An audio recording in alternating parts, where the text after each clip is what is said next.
Welcome listeners. Today's topic is Unit 7 of MPA 013 Public Systems Management. Okay, let's dive right into this.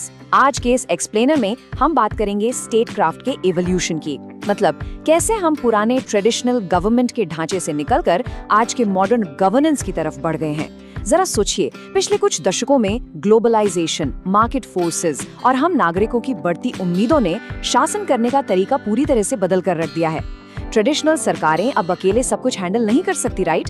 तो आज हम इसी modern shift को decode करेंगे। आज का हमारा एजेंडा एकदम क्लियर है। हम कवर करेंगे गवर्नेंस का कॉन्सेप्ट, इसके ग्लोबल इंटरप्रिटेशंस, इसके अलग अलग contextual usages of forms, governance के मेन मॉडल्स और फाइनली एन एक्सटेंडेड स्टेट। तो चलिए बिना किसी देरी के शुरू करते हैं। तो सबसे पहले आता है सेक्शन 1, गवर्नेंस का कॉन्सेप्ट। स्टेट क्राफ्ट में आखिर ये बड़ा बदलाव क्यों और कैसे आया? आपको पता है 1972 में ही हार्लैंड क्लीवलैंड ने एक बहुत ही कमाल की बात कही थी। उन्होंने कहा था, लोग कम गवर्नमेंट और अधिक गवर्नेंस चाहते हैं। इसका सीधा सा मतलब ये है कि आज का मॉडर्न समाज अब उन पुराने कठोर और ऊपर से नीचे आदेश देने वाले हायरार्किकल पिरामिड से बोर हो चुका है। अब हमें चाहिए हॉरिजॉन्टल और कोलैबोरेटिव सिस्टम्स, एक ऐसा सिस्टम जहां कंट्रोल थोड़ा लचीला हो, पावर बटी हुई हो और फैसले मिलजुल कर लिए जाएं। तो सवाल ये है कि आखिर ये गवर्नेंस चीज क्या है? ऑक्सफोर्ड डिक्शनरी की जो डेफिनेशन है ना, वो इसकी असली खूबी को बड़े अच्छे से पकड़ती है। इसके हिसाब से ये एक ऐसी प्रोसेस है जिसमें देश को चलाने के लिए सिर्फ स्टेट या सरकार ही काफी नहीं है, बल्कि इसमें प्राइवेट सेक्टर, सिविल सोसाइटी और हमारे लोकल सिस्टम्स भी शामिल होते हैं। यानी ये एक ऐसी पूरी तरह से पार्टिसिपेटिव सिस्टम है जहां आम नागरिक और नॉन स्टेट एक्टर्स शासन का एक बहुत ही अहम हिस्सा बन जाते हैं। अब इस बड़े बदलाव को समझने के लिए ओसबॉर्न और गैबलर की एक बहुत ही शानदार एनालॉजी देखते हैं, रोइंग बनाम स्टीयरिंग। सुनिए, गवर्नमेंट का पुराना मॉडल बिल्कुल रोइंग यानी नाव चलाने जैसा था, एकदम हायरार्किकल, जहां सरकार खुद चप्पू चला रही है और अकेले सारी सर्विसेज डिलीवर कर रही है। लेकिन गवर्नेंस स्टीयरिंग की तरह है। सरकार अब सब कुछ खुद नहीं करती, बल्कि वो स्टीयरिंग व्हील पकड़कर सिर्फ दिशा दिखाती है और बाकी सेक्टर्स को इनेबल और गाइड करती है ना इंटरेस्टिंग? आगे बढ़ते हैं सेक्शन 2 की ओर, ग्लोबल इंटरप्रिटेशंस। देखते हैं कि 80 और 90 के दशक में बड़ी बड़ी अंतर्राष्ट्रीय संस्थाओं ने इस पैराडाइम शिफ्ट को कैसे अपनाया। गवर्नेंस को ग्लोबल लेवल पर एक बहुत ही पावरफुल कॉन्सेप्ट माना गया है और मजे की बात यह है कि अलग अलग इंटरनेशनल ऑर्गेनाइजेशंस इसे अपने अपने नजरिए से देखते हैं। जैसे वर्ल्ड बैंक इसे इकोनॉमिक और सोशल रिसोर्सेज के मैनेजमेंट से जोड़ता है। OECD का फोकस लेजिटिमेसी, अकाउंटेबिलिटी और रूल ऑफ लॉ पर ज्यादा है।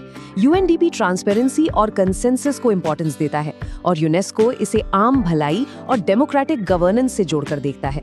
लेकिन एक बात पर सब सहमत हैं, डेवलपमेंट के लिए गवर्नेंस का ये नया ढांचा बिल्कुल जरूरी है। चलिए अब आते हैं सेक्शन 3 पर, कंटेक्चुअल यूसेज और फॉर्म्स।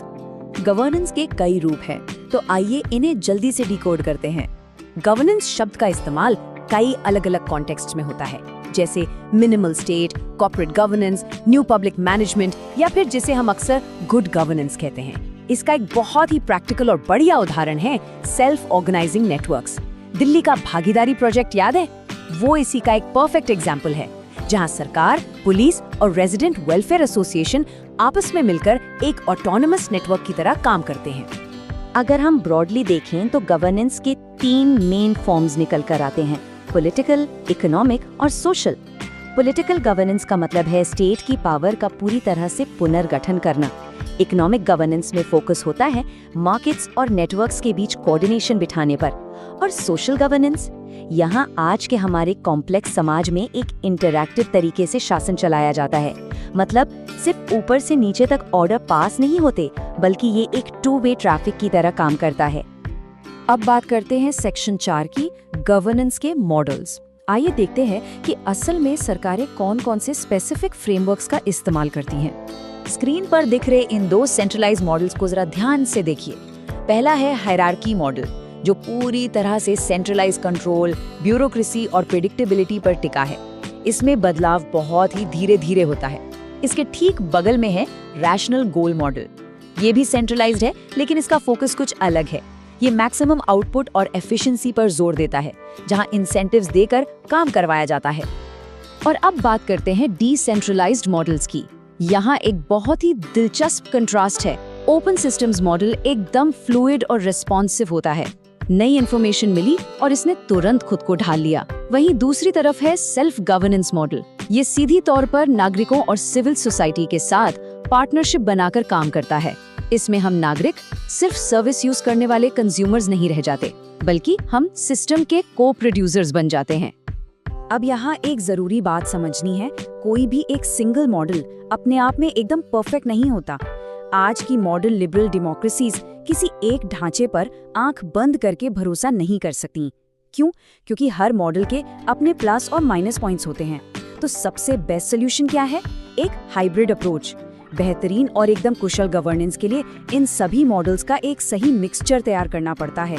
जैसी सिचुएशन हो वैसा मॉडल यूज किया जाए। फाइनली हम आ गए हैं सेक्शन 5 पर, एक एक्सटेंडेड स्टेट। आइए इस पूरी चर्चा को समराइज करते हुए गवर्नेंस के इस नए कॉन्सेप्ट का इवैल्यूएशन करते हैं। फ्रेडरिक्सन नाम के स्कॉलर ने पब्लिक एडमिनिस्ट्रेशन और गवर्नेंस के बीच एक बहुत ही क्लियर लाइन ड्रॉ की है।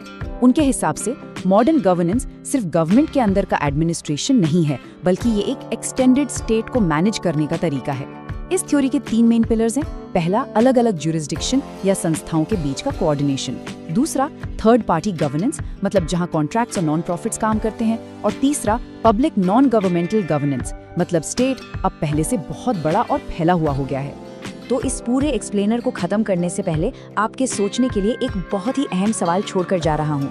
जरा सोचिए, आज के समय में हमारे फॉर्मल इंस्टीट्यूशंस जैसे कि सरकार और अदालतें और इनफॉर्मल कम्युनिटी नेटवर्क्स जैसे सिविल सोसाइटीज, ये सब आपस में मिलकर हमारी लोकल कम्युनिटीज की गवर्नेंस को कैसे शेप करते हैं। अगर आप ध्यान देंगे तो पाएंगे कि गवर्नेंस के दोनों रूप हमारे आसपास एक साथ काम कर रहे हैं और एक दूसरे को पूरा कर रहे हैं। Thank you for watching. Next unit will be discussed in next video. If you like to attend the quiz, see the description, quizzes. Please do like, subscribe and share.